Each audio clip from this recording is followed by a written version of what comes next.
bahwasanya ijma'ul muslimin ala annahu la yajuzu li ahadin iqdamu ala fi'lin hatta ya'lama hukmallah fihi.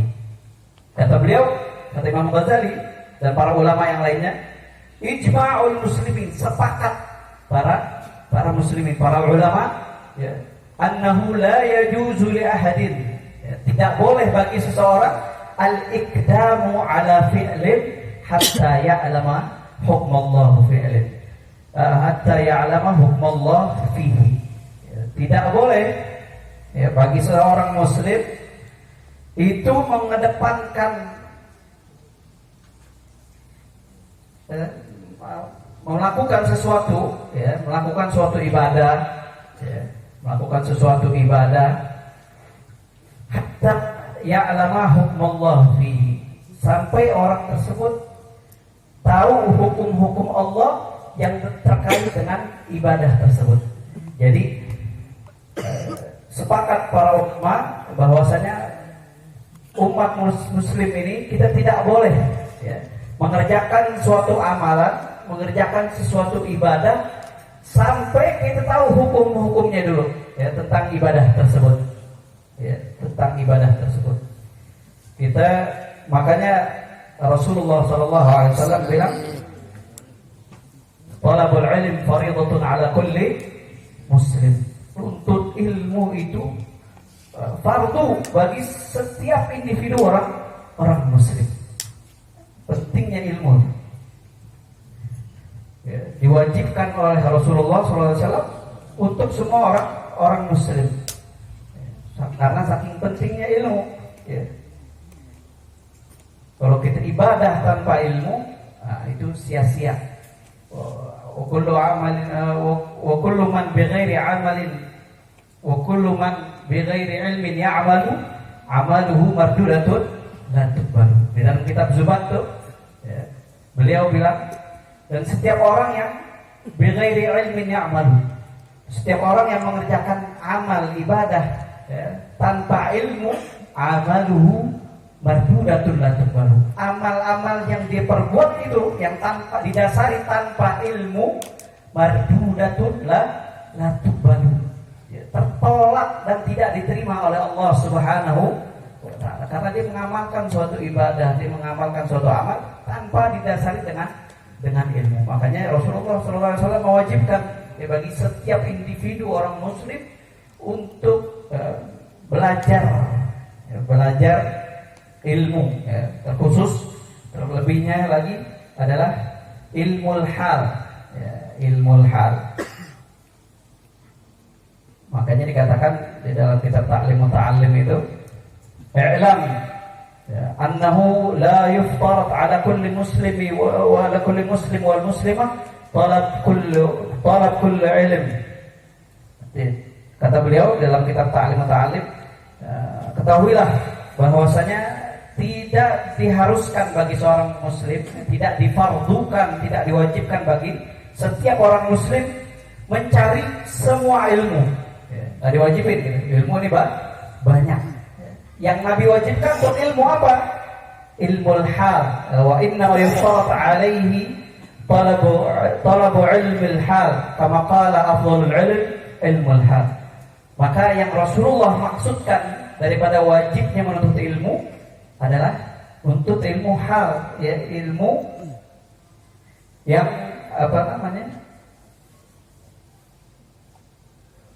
ilmu yang ada di kondisi kita sekarang, ya.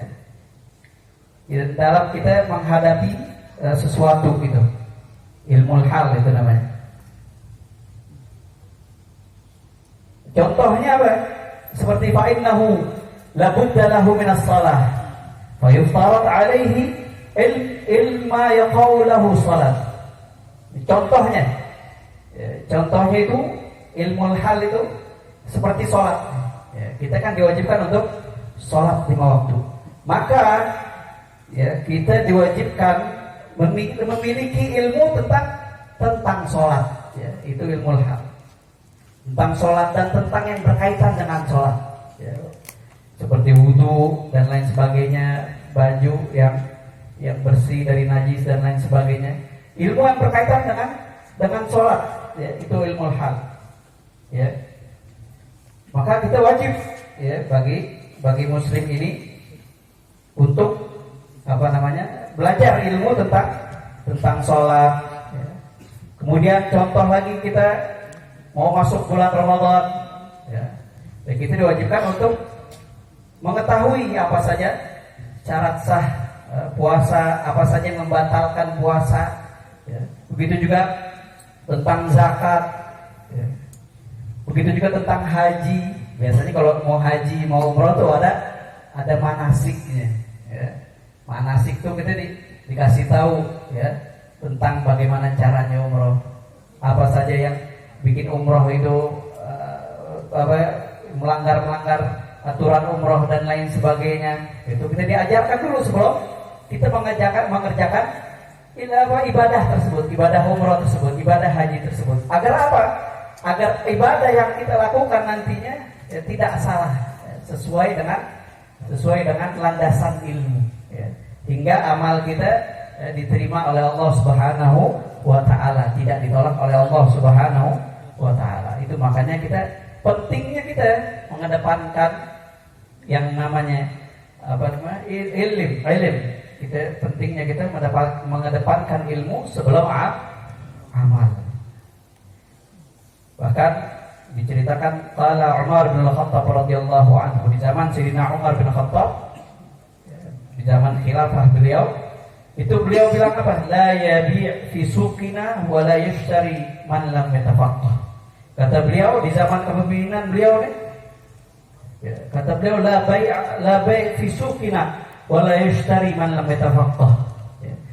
Enggak ada yang boleh jualan, kata Sayyidina Umar. Enggak ada yang boleh jualan di pasar kami, ya, enggak ada yang boleh beli, enggak ada yang boleh jual di pasar kami, kata Sayyidina Umar Khattab, kecuali orang yang sudah yatafaqqah, orang yang sudah belajar fikih, orang yang sudah ngerti, ya, tata cara jual beli, ya, tata cara bagaimana syarat sah jual beli, baik dan lain sebagainya. Kalau sudah ngerti semacam itu, baru, ya, orang tersebut boleh bagi dia untuk bertransaksi, bermuamalah di pasar kami, kata Sayyidina Umar bin Khattab. Karena kenapa? Sayyidina Umar bin Khattab melarang orang-orang tersebut, orang-orang yang belum paham tentang ilmunya jual beli, untuk dia bermuamalah di pasar. Karena Sayyidina Umar bin Khattab khawatir beliau, fa inna man lam yatafaqqah akala riba wa huwa la ya'lam. Karena Sayyidina Umar bin Khattab khawatir orang yang belum paham agama, orang yang enggak ngerti fikih, orang yang enggak ngerti, belum paham caranya bermuamalah yang sah, kemudian dia bermuamalah. Sayyidina Umar bin Khattab khawatir orang tersebut makan riba, ya, tanpa dia sadari.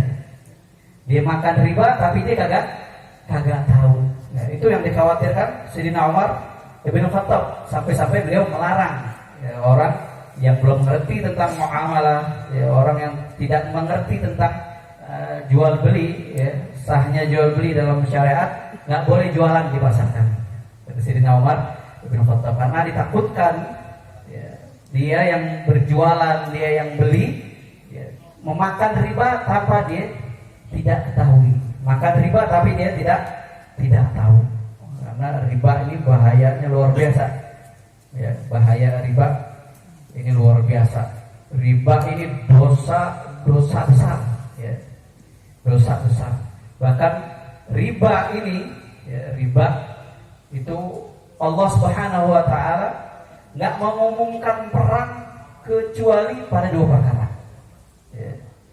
Allah Subhanahu wa ta'ala tidak mengumumkan perang kecuali pada dua perkara. Yang pertama adalah riba, ya. Fa'adanu biharbin minallah, dalam Al-Quran. Allah Subhanahu wa ta'ala mengizinkan perang, ya, bagi orang yang memakan riba, ya, orang yang bertransaksi, ya, bermuamalah dengan riba. Allah Subhanahu wa ta'ala ngizinin itu perang, ya, diperangi oleh Allah Subhanahu wa ta'ala, diperangi oleh Allah Subhanahu wa ta'ala. Bayangkan, ya, yang memerangi Allah Subhanahu, dosa-dosa yang lain kagak, dosa ninggalin sholat, dosa zina, ya, dan lain sebagainya. Itu nggak ada sampai diperangi oleh Allah Subhanahu, dimusuhi sebegitunya sama Allah sampai diperangi Allah Subhanahu wa taala bilang. Ya. Itu orang yang makan riba. Yang kedua adalah orang yang mengganggu wali Allah. Orang yang mengganggu wali Allah, walinya Allah Subhanahu wa taala. Ini juga orang yang diperangi oleh Allah Subhanahu wa taala. Kata Nabi Muhammad SAW, "Man adali waliyan faqad adantuhu bil harb." Man adali waliyan faqad adantuhu bil harb. Dalam hadis qudsi, Nabi SAW bilang bahwasanya barang siapa Allah Subhanahu wa taala mengumumkan barang siapa yang man adali waliyan, barang siapa yang mengganggu waliku, kata Allah. Barang siapa yang mengganggu kekasihku, man adali waliyan faqad adantuhu bil harb, maka aku telah umumkan perang kepada orang tersebut. Ya, jadi dua dosa ini dosa yang diperangi oleh Allah Subhanahu wa taala sampai sebegitunya tuh. Ya, saking besarnya diperangi oleh Allah Subhanahu wa taala. Dan juga riba ini dahsyat, Saudara. Dosa riba ini enggak main-main, luar biasa. Bahkan Nabi bilang, riba salasatun wa sab'una baban. Riba ini ada dosanya, ini ada 73 dosa riba di dalam riba ini. Kalau kita melakukan riba itu ada 73 dosa di dalamnya. Aisaruha mitru an yankiha rajulu ummah. Tahu nggak yang paling rendahnya dosa riba, paling entengnya dosa riba? Ya. Apa? Seperti seorang anak mengawini atau menikahi ibunya sendiri. Itu paling rendah dosanya riba tuh. Itu ada 73 tuh. Paling rendahnya kayak begitu dosanya. Bayangin. Ya. Zina atau menikahi ibunya sendiri, ibu kandungnya. Ya. Besarnya itu paling entengnya tuh. Ya. Bayangin paling besarnya itu. Itu paling besarnya jadi ditantang perang oleh Allah Subhanahu wa taala bagi orang yang melakukan transaksi riba atau orang yang memakan riba. Makanya Sayyidina Umar khawatir beliau sampai beliau melarang bagi barang siapa yang belum paham ilmu daripada muamalah, kami larang dia untuk beli dan jualan di pasar kami. Nah, makanya itu pentingnya itu ilmu sebelum beramal. Kemudian qala Umar bin Abdul Aziz, berkata Sayyidina Umar bin Abdul Aziz, man amila ala ghairi ilmin kana yufsiduhu akthar mimma yuslih. Kata beliau, barang siapa yang beramal, melakukan suatu amal tanpa didasari dengan ilmu, maka kana yufsiduhu akthar mimma yuslih. Ya, ngerusaknya lebih banyak daripada memperbaiki. Ya, rusaknya lebih banyak daripada memperbaiki. Ya, saya sudah jelasin ya waktu itu tentang yufsiduhu akthar mimma yuslih. Itu bagi orang yang beramal tapi tidak mengetahui ilmunya. Dia lebih banyak ngerusaknya daripada ngebenerinnya. Orang yang beramal tanpa ilmu. Kemudian faedah yang keempat, lau anna rajulan abadallaha subhanahu wa ta'ala ibadata malaikati samawat bighairi ilm kana minal khasirin. Disebutkan dalam kitab Manhaj Sawi atau kitab Wa mithluhu fi ilajil amradil radiyah, bahwasanya lau anna rajulan, seandainya seseorang dia menyembah kepada Allah, beribadah kepada Allah Subhanahu wa taala, ibadatan malaikati samawat, ibadahnya dia nih saking masya Allahnya nih seperti ibadahnya para malaikat. Ya, seandainya ada orang ibadahnya masya Allah, ya, seperti ibadahnya ini orang udah kayak malaikat deh. Ibadahnya ini udah kayak malaikat, tapi bi ghairi ilm, tapi tidak didasari dengan masya Allah, tahajudnya masya Allah, sholat sunnahnya masya Allah, ya, puasanya masya Allah, tapi bi ghairi ilm, tanpa didasari dengan ilmu. Maka apa kata ulama? Kana minal khasirin, maka orang yang kayak begini nih, dia termasuk orang-orang yang merugi, karena dia ibadah tanpa ilmu. Amalnya mardudatun la tuqbalu. Amalnya ini tertolak dan tidak diterima oleh Allah Subhanahu wa taala. Al-ilm bila amal junun wal amal bi ghairi ilm la yakun. Kata Imam Ghazali, ilmu tanpa amal junun, gila, kata Imam Ghazali. Wal amal bi ghairi ilm la yakun. Dan amal, mengerjakan suatu ibadah, mengerjakan suatu amalan tanpa ilmu itu la yakun, ya. Nggak bakal bisa, nggak bakal diterima oleh Allah Subhanahu wa taala. Bahkan ada cerita nih. Cerita bagaimana gambaran orang yang beribadah, mengerjakan sesuatu tanpa ilmu, ya. Ini diceritain, ceritanya Masya Allah. Diceritain bahwasanya ada seseorang, an-rajulin min ahlil maghrib, ada seseorang, ya, seorang laki ini dia orang Maroko, Maghrib, ya. Maghrib itu Maroko. Annahu kana katsiral ijtihad fil ibadah. Nih orang Maroko ini nih, ibadahnya luar biasa, ya. Ijtihadnya dalam ibadah itu, ya, pontang-pantingnya dalam ibadah nih orang Maroko ini luar biasa, ya. Wa annahu ishtara atanan. Dan si orang Maroko yang rajin ibadah nih, orang Maghrib yang rajin ibadah ini, dia beli satu keledai perempuan, keledai betina. Orang yang rajin ibadah dibeli satu keledai betina. Walam yasta'milha fi syai'. Keledai yang dibeli itu, keledai betina yang dibeli, dia nggak pakai buat apa-apaan tuh. Didiemin sama dia. Nggak dipakai buat apa-apaan. Biasanya kan orang kalau punya keledai itu biasanya dipakai buat apa, bawa barang dan lain sebagainya, ya, diternak dan lain sebagainya. Tapi ini enggak, ya, dibeli keledai betina, tapi didiemin aja begitu sama dia.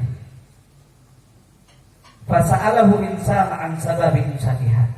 Nah, kemudian ada yang nanya sama si orang Maroko ini, orang Maghrib ini, ya, tentang kenapa lu beli keledai betina, cuma lu nggak apa-apain, lu diemin aja, buat apaan katanya, dinanya. Maka si orang Maghrib ini bilang, ma'umsikuha illa liwahassinu biha farji. Saya nggak diemin begitu aja. Saya beli ini keledai betina untuk menjaga kemaluan saya, ya.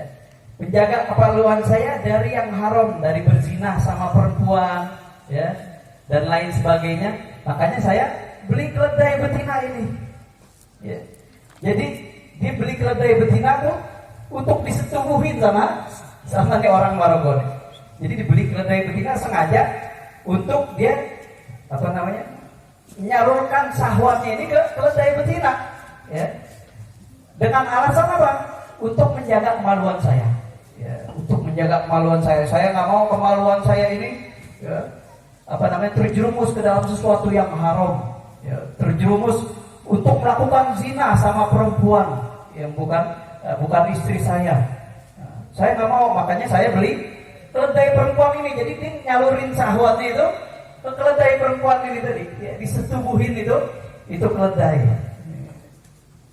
Kakak aja di mana nih orangnya? Insya Allah perempuan banyak, ya, cakep-cakep, tapi dia beli keledai betina, ya, buat disetubuhin sama dia dengan alasan untuk menjaga kemaluan saya. Padahal ini orang ahli ibadah, Masya Allah, ya, ahli ibadah, tapi dia